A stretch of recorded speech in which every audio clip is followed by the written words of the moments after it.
Hello, you're watching Cybernet with me, Steve Truitt. Get ready for a smashing good time. Skate with some hockey all-stars, battle a kung fu master, and meet the legends of wrestling. It's sensational. It's Cybernet.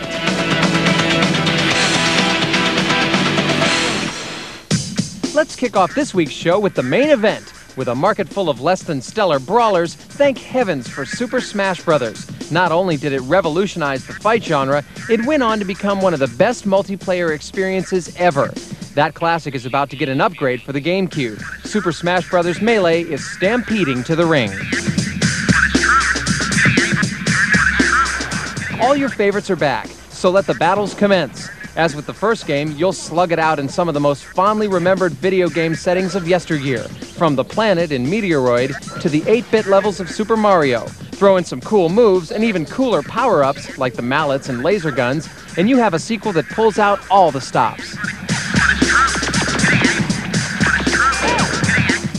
Even the one-player game has been improved. Now you can embark on an adventure that's a whole game unto itself. 3D graphics? Pshaw! We'll take a good side-scroller any day. You'll get a kick out of seeing a Pokemon take on Zelda's Link. That sword is no match for mass-marketed cuteness. There's even a few bonus rounds where you can have your characters go the distance while picking up some points. He might be from a kiddie cartoon, but that Pikachu sure packs a mean punch. They've even managed to raise the stakes a bit. As you battle your way through the onslaught of challengers, you'll obtain coins that you can later use to gamble for trophies. Thankfully, no one's ever been sent to the poorhouse for losing a poly-generated coin. We shouldn't brag, but we will. Players are able to display all their trophies on a table screen that can be saved on your memory card. Yes, we do have a lot of time on our hands. And time will go by once you realize all the things that can be unlocked as you progress through the game. You'll be able to play as such classic characters as Gandalf from the Zelda series to Mr. Game Watch, a character from the nearly forgotten Nintendo Watch games of the 80s.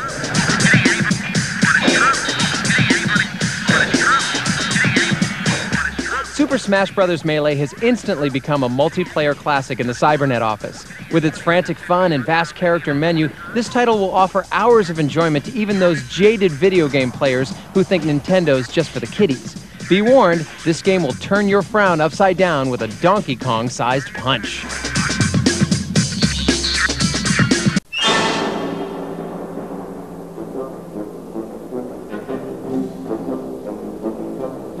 Next up, we reveal a throwback to the days of gaming past with Maximo Ghost to Glory on the PlayStation 2. I already know what you're thinking. How can this be a game from the past when it's on a next-generation console? More on that later. First, let's begin with the story. Maximo, a noble knight returning home after a hard-fought war, finds his kingdom in shambles. And that's not the worst of it. His 4 wise sorceresses have been kidnapped. How could it get any worse? Here's how. Maximo's princess, Sophia, was forced to marry his trusted advisor, Achille. Now that's a bad day. What? Not afraid of death? There are worse things than death. All the elements for a good story are here. A kingdom in peril, a damsel in distress, even a backstabbing best friend. Everything you could want in a game. And it's up to you to make things right for dear old Maximo. How can I trust you? How can you not trust his fame? To do this, gamers must take control of Maximo and guide him through over 20 levels of action. There, he'll encounter numerous enemies out to do him in, like skeletons and ravens. Even the Grim Reaper himself makes an appearance. Maximo! Thank the goddess you're alive. Maximo is a straightforward fetch quest, but it's very enjoyable. He has multiple attacks available, which help to keep interest high, and the controls are fluid and responsive. Also, the environments are plush and varying enough to make you want to see more. The boss levels aren't too difficult either, letting you breeze through the game without too much strain.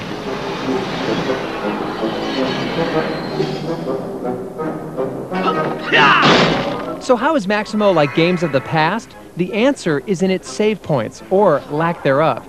You see, gamers of today are used to, even spoiled with, the ability to save their game at any point in time.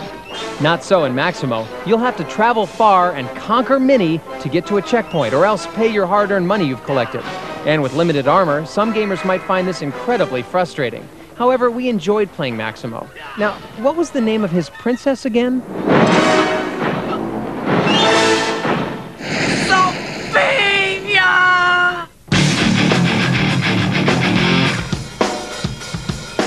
What does it take to become Cybernet's Game of the Week?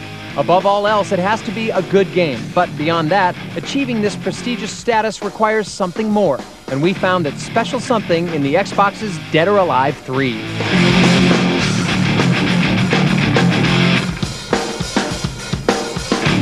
When we first reviewed Dead or Alive 3, we declared it one of the best fighting games ever. With numerous moves and various fighting styles ranging from wrestling to drunken kung fu, each character lends his or her own unique talents to win the match.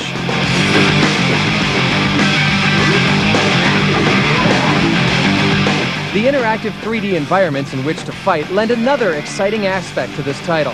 For example, electrocuting your opponent will cause some heavy damage. So will knocking him out a window and letting him fall several stories, only to bounce off a neon sign before hitting the ground with a thud.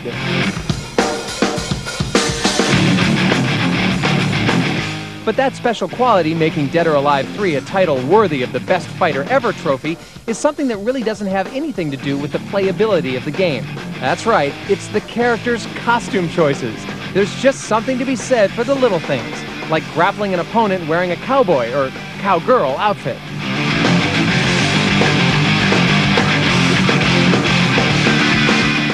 When first released in the US many months ago, these costume choices were not yet available as they were in the European and Japanese markets.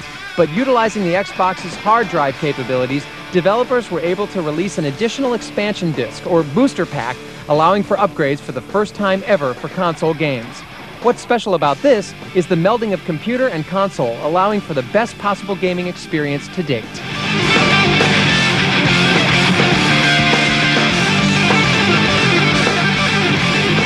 While these technological advancements mark an exciting time for the gaming industry, it's only part of the reason why DOA 3 is one of our favorites.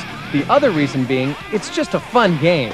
That's right, we haven't forgotten, no matter how much technology goes into a title, it's more important to just be enjoyable, which is why we fell in love with gaming in the first place. So we at Cybernet salute Dead or Alive 3 for being our Game of the Week.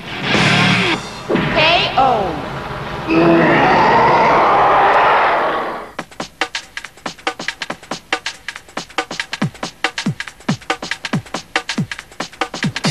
We take our next battle to the ice. Lace up your skates and grab your sticks. It's this year's installment of the famous hockey series. But is NHL 2002 that much of an improvement over the previous games? Let's join some professionals and find out. Like football, hockey has its share of obsessive fans all around the world. And for this very reason, there has never been a shortage of titles seeking to recreate the popular game. Throughout the years, EA Sports has established a reputation for making some of the finest sporting sims around. This eventually led to the classic PS1 version of NHL. Unfortunately, the PlayStation 2 version failed to live up to expectations, leaving many gamers in the cold. Though it looks identical at first, the Xbox NHL is actually jam-packed with options. It includes a franchise mode with 10 consecutive seasons, an exhibition game for up to 4 players, and a tournament mode for up to 16 teams. There's also a shootout mode pitting you against the goalie, one-on-one.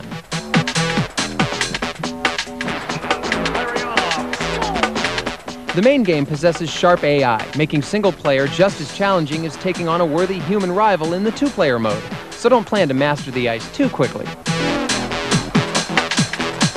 The controls are fluid, making it easy to switch from offense to defense at a moment's notice, which is quite helpful in a sport where you can hardly even see the puck at times.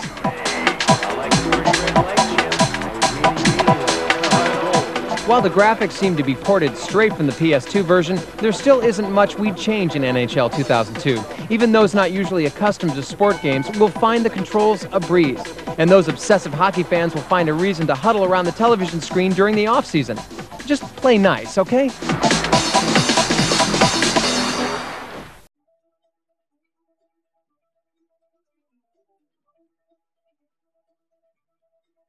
Oh sure, this may look like a typical racing game, but RalliSport Challenge for the Xbox is also a time machine. Grab a pen and let's go back to the past.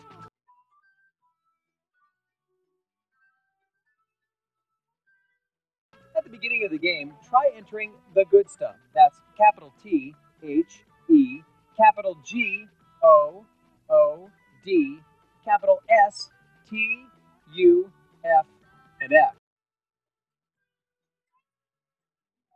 You're magically transported back to the 1980s, where parachute pants and big hair reign supreme. More importantly, you'll have access to the rally cars of that time, where less stringent rules made for some very fast cars. So have fun, but please don't call any of these sweet rides grease lightning. Coming up, wrestle Legends of Past, a role-playing game that's fast, and James Bond kicks major tail.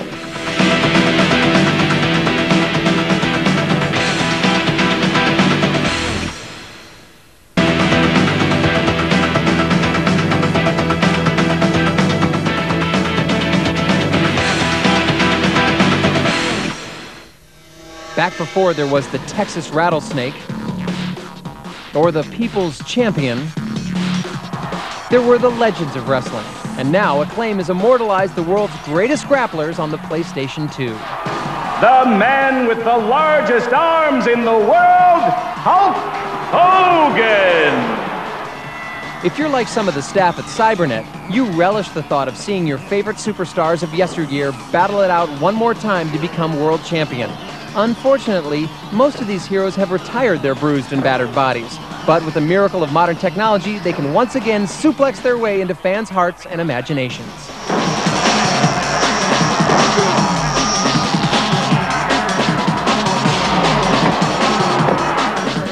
Gamers can choose from 42 superstars like King Kong Bundy or George the Animal Steel. Even everyone's favorite Fijian, Jimmy Superfly Snuka, is on offer. And of course, there's a character customization so you can put yourself in the ring with these giants. Nice coat.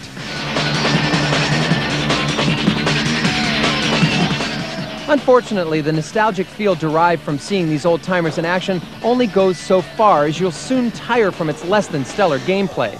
The wrestlers in Legends appear bulkier and almost plastic compared to its modern-day counterpart, WWF SmackDown, which favors more realistic modeling. Also, the controls are awkward. You'll spend most of your time concentrating on the corner of the screen to know when to counter a move or perform signature finishes. This requires proper timing using a meter similar to those in golf games.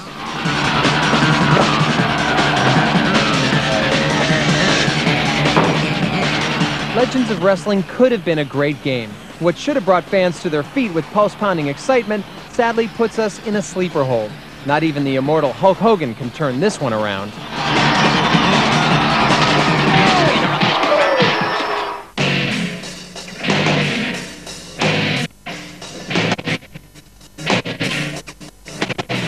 You say you've been playing Dave Mirra Freestyle BMX 2 on the PlayStation 2, but feel you have yet to find the perfect character to best represent your coolest tricks?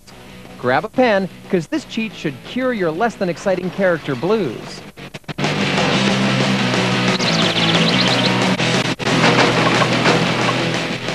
At the main menu screen, press up, left, down, right, right, left, left, down, up, and left. So who is this unlocked mystery man of thrills? Superman? Spider-Man? Santa Claus? Nope. You've got access to none other than an Amish man. That's right, no need for electricity or technology here. With this character, all you need is a good, honest day of hard work.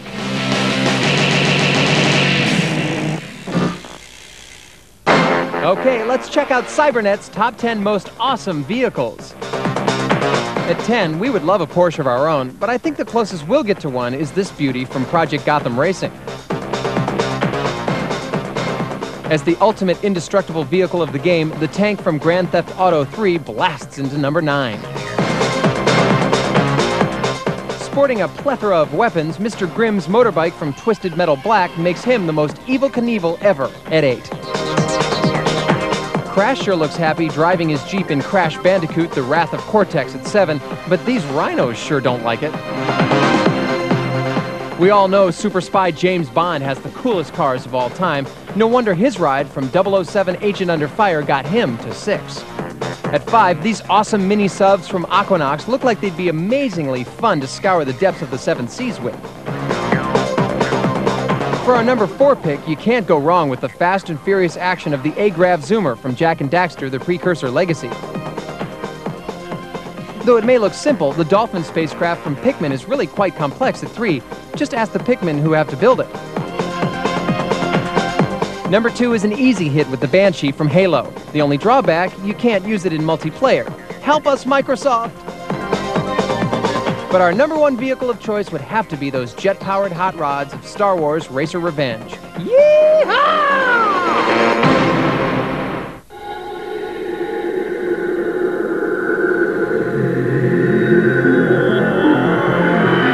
If it's got excellent games, a good system will last a lifetime. We were upset when it was announced the Dreamcast would be discontinued. Luckily, there's still one title that continues to endure, long after the very console it was released for has faded away. The game, Phantasy Star Online version 2. More update than sequel, the latest installment of this long-running series broadens the horizon of an already epic game with some cool, new characters and areas to explore.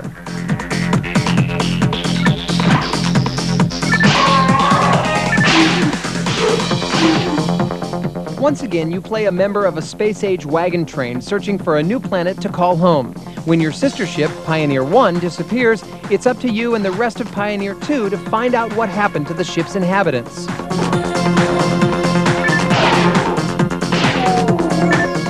While impressive, most of the game is the same as its predecessor. As with version 1, you have your pick of characters and can even create your own. Furthermore, you can port over saved characters from the first game.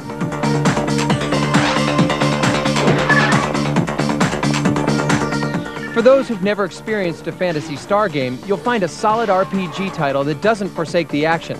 You'll be able to purchase a wide variety of weapons and spells to help you on your quest. And when the going gets tough, go online and team up with a friend.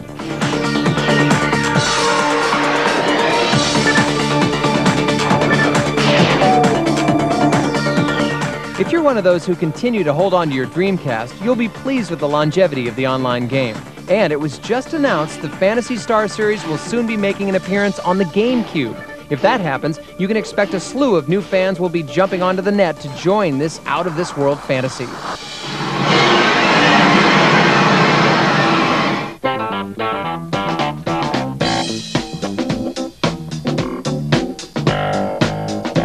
Listen up. If you thought joypad waggling was exhausting enough, think again, because a different species of console game is conquering the world. Up until a couple of years ago, video games mainly consisted of traditional racing games, shoot-'em-ups, and beat-'em-ups. But in the last few years, we've seen everything from freshwater angling games to horse riding simulators in a push to find something new. And now, some even more innovative arcade games are literally dancing their way into our homes. Beat Mania is the first DJ simulation that enables you to perform your moves and grooves while scratching some plastic in front of an audience.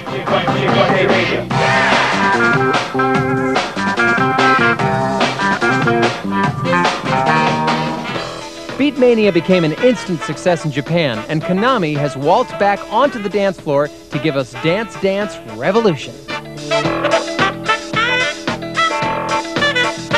And after the introduction of Guitar Freaks to the series, playing arcade games has become a real participation sport.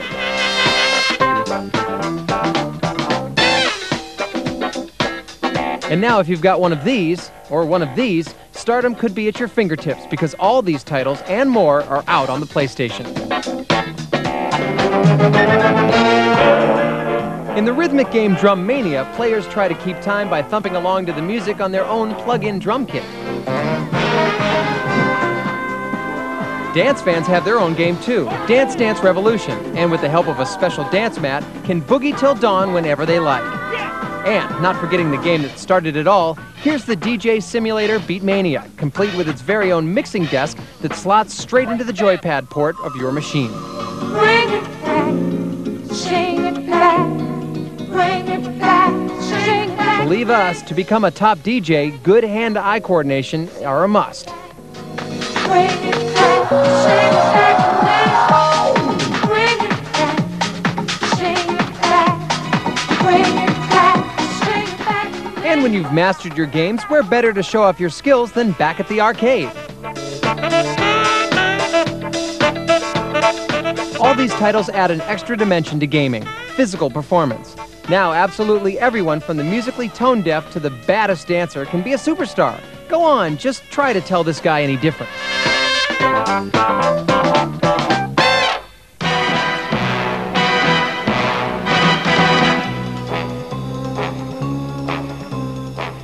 Ready to get shaken and stirred? Everyone's favorite super spy with a license to thrill stars in yet another adventure. But this time, it's not on the big screen. 007 Agent Under Fire is blasting its way directly into the PS2. With its mix of espionage, gadgetry, and stunt-laced driving sequences, you'd think that James Bond would have no problem making the leap from film to video game superstar. Surprisingly enough, however, with the exception of the N64's groundbreaking version of GoldenEye, the transition has not been as smooth as Mr. Bond himself. Thank you. But just when things look hopeless for 007, he always seems to have some trick up his sleeve. I don't know how to thank you. I'm sure we'll think of something. The creators of Agent Under Fire were given free rein to develop their own Bond adventure, relieving them from the restrictions of a mere movie adaptation. The result is the freshest, most engrossing Bond game to date.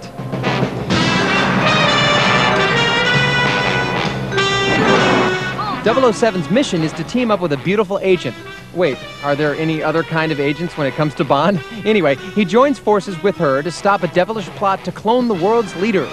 Sounds like a blast.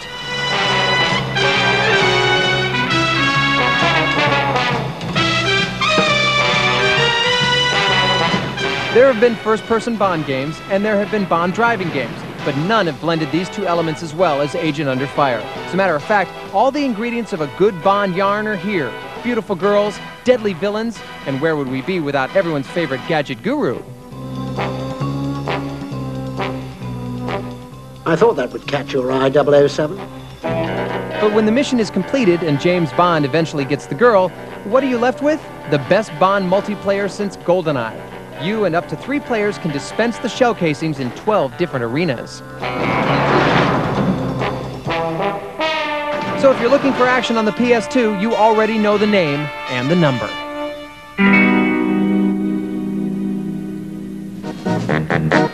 We'll bring you all the classified information on Bond's next adventure, but for now, we've run out of time. Cybernet will be back soon, though, with even more fantastic games and features from around the world. Don't forget to keep in touch via email. So until we meet again, here's more ghost-busting action from Luigi's Mansion, compliments of Cybernet.